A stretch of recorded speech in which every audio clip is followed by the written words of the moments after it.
channel. So you join me today, got the car up on stands. You join me for one of my least favourite jobs. So we're going to do a bit of touch-up painting today, or a bit of painting I should say. So as you can see, got it a bit prepped already. So let's bring it in for a closer look, I think. Okay, so as you can see, got it all taped off and got a bunch of newspaper around and underneath as well, so I don't get any overspray. So basically that whole quarter there, as you can see, all the paint started chipping off. Now what it was, I hit a stone or something in the road and it's created a few chips underneath on the bottom. Now I'm guessing because it was in the front and maybe some water ingress, but it sort of made the paint bubble a bit. I noticed it when I was doing the front lip, you know, that black lip that I did in the other one.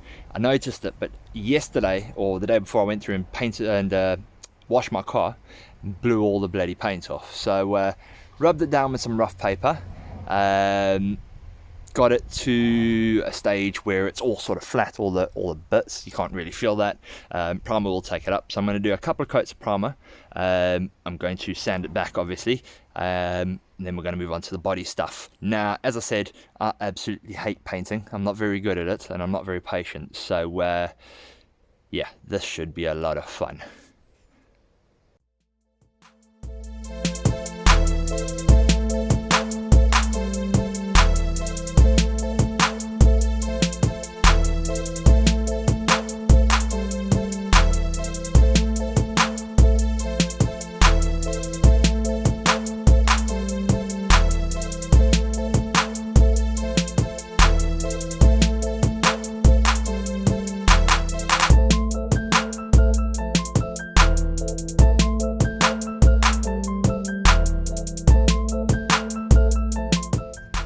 Okay guys, so as you can see, if you can see that properly in the bright sunlight, that's pretty much the first coat of the primer, the plastic primer done. There are a couple of little imperfections, but what I don't really mind about that, because as I say, I'm a bit impatient. But what I'll do is I'll give this a once over with probably like 1,000 or 1,500 grit, just to get all the in bits off after this first coat's dry, then spray it again. Luckily this primer doesn't take long to dry, especially in the heat today. It's like 27 degrees or something ridiculous. So yeah, I think that's coated quite well. You can't see any of the cracked paint really. You can see one over there. I just need to maybe coat it a bit more, maybe a little rub down and another spray, and it should be good to go. Right guys, so I've just basically rubbed it down with one of these 1,500 pads, so it's really fine. Just gave it a rub over. As you can see, there's a couple of little spots in here that it's gone blasted through, but that was only one coat of primer. So what I'm going to do now, shake up the bottle some more and do about another 2 coats on this thing. I think maybe another 3 coats, just to sort of make it nice and thick. Yeah, I think it's turning out okay.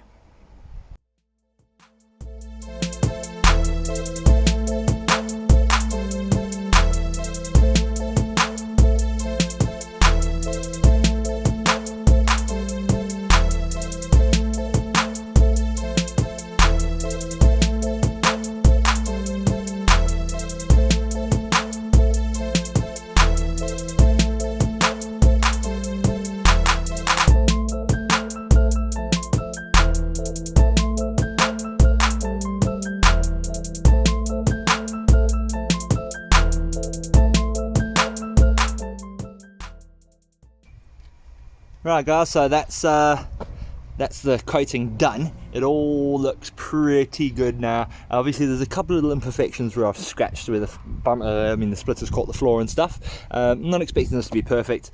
Car does need a full respray, well, a full touch up at some stage, but I'm quite happy with this. Now got to leave this to dry. I'm warming up the actual colour, the base coat.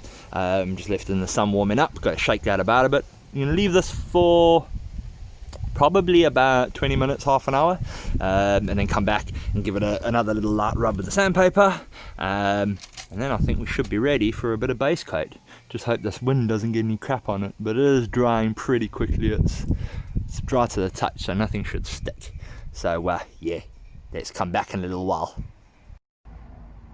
Right guys, so what I've done, just given another slight rub over any of the little bits that I was slightly unhappy with, and yeah, I think we're about ready for some colour now, some base coats. So I'm not expecting this to be perfect, as I said.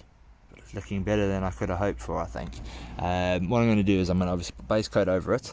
Once I'm happy with the base coat, I'm going to unwrap it all, and I'm going to do some overspray with clear lacquer so it sort of blends it in a little bit. Well, that's what I'm hoping. So yeah, let's have a look how it goes.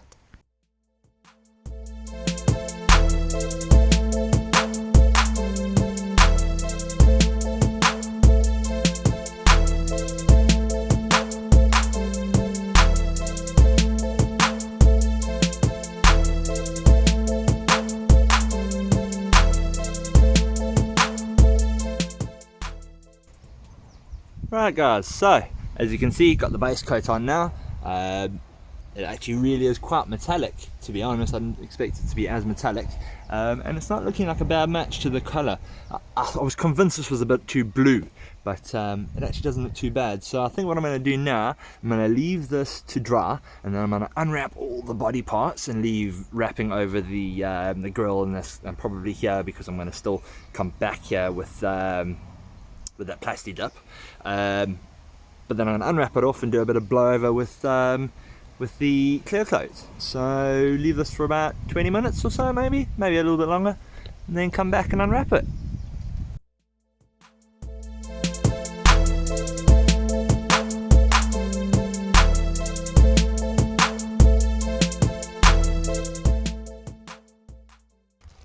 Well, shit, that was a bit of a disaster.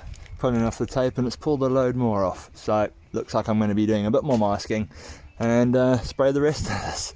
Fun, fun, fun.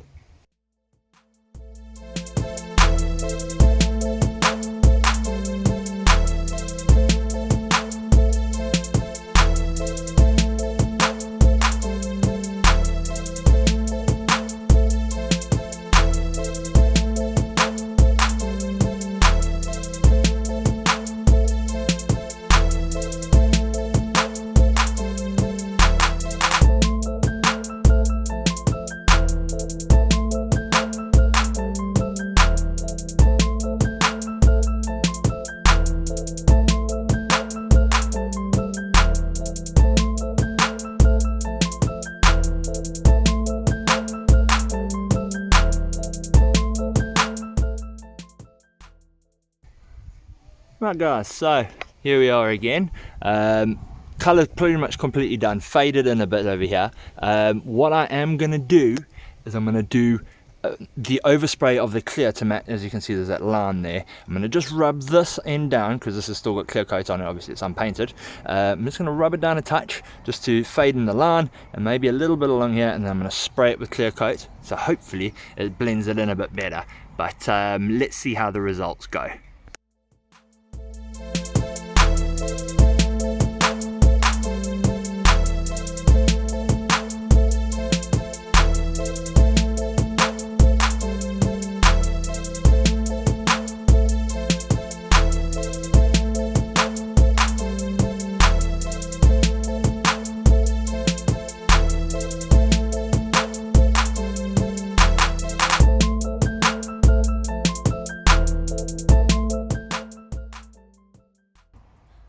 So there we go. Need some cleaning up. As you can see, there's some overspray on the tyre and on the little mud flap thing under there. But I have touched up the wide mouth thingy over there. Got it all clear lacquered. It all looks the same colour, so I'm quite happy with that. As I say, it's not perfect by any means. There are a couple of small bits on the underneath where I'll probably just use some touch-up paint, and that corner there is not really sharp enough, so I'm going to clean that off once it all dries, and probably respray the actual grill as well in that same black. We'll see how it goes. But yeah, for a one-day paint job, that didn't come out too bad. Right guys, so welcome back. Looks like I chose the right day yesterday. As you can see, the rain has set in nasty, so I just want to show you it all finished off here. Did get a bit of rain on it, don't worry about that, it had dried enough since yesterday. But I'm quite happy with a little one-day paint job. As you can see, I probably should have waited to paint the black stripe on the wide mouth. It just needs a bit of touching up, basically. Hey, got my dog eating the grass there. Right, so what I thought was, finish this video off on a little bit of a public service announcement. So over the past maybe 2-3 weeks, I've seen a lot of things going on and a lot of common failures with this engine on the Mondeos and on the S-Maxes. So the two main things I would recommend looking at. Now, the first thing, I've been singing this song for years, was the first mod I actually really did on this car was the block mod. Now, if you don't know what a block mod is, these engines are open deck, so it means that there's gaps between the cylinders, between the cylinder liners and the head and the bore and everything. Basically, the cylinder liners have got nothing around them, and there's little gaps in between each of the cylinders. So what the block mod does is you put little shims in there, and it just strengthens the liner a little bit, prevents cracking. Now, cracking can happen at any power level, standard, it can happen modified, it can last forever, it can go in a week, it can go in a year. You know, it's one of those luck of the draw things. To me, I'd rather have the insurance policy than pay for a new engine and a thing. Now, the next thing I've seen quite common, which has gotten me before, let's have a look over here, is the heater matrix pipes. Now, it's these two things. As you can see, I've got Jubilees on mine because these blew off. What they usually have is a little plastic sort of shrink-on fitting, and after a while, what happened to mine, at least that one over here, after heat cycling, it gets bigger and smaller, and it actually expanded and popped off the little ring that it holds onto. This happened on the freeway. Luckily, the guy behind me hooted. I saw the steam coming out the back. Coasted to a stop, filled it up with water, and I got away with it. I was lucky. I didn't crack the liner, I didn't warp the head, I didn't do anything. But I would definitely suggest doing this as a minimum, and checking these pipes. Now, having a quick feel of mine, they feel okay. I mean, it's usually on the bends closer to the, you can't really see, but it's usually on the bends closer to the turbo down here where they get a bit brittle, because I mean, that's not that far away, the heat shield. But mine actually feel really good. Now, these cars are all getting to like, what, mine's a 2007, mine's a 2007, so it's 13 years old, so they're all getting from 13-year-old less on, so I'd say at the very least probably about 10 years old. It's worth checking what those. I've seen, as I say, I've seen a handful of them go recently, and you could lose your whole engine. That could cause the liners to crack. You know, it could cause unknown damage, untold damage, I should say. Warp the head, warp the block, who knows. Just get it done. Check them regularly. At least check them now. I think they're about 40 quid for the pair to be changed. Pity you can't get any silicone ones. Those would last forever. But yeah, as I say, those are the two things you should definitely check.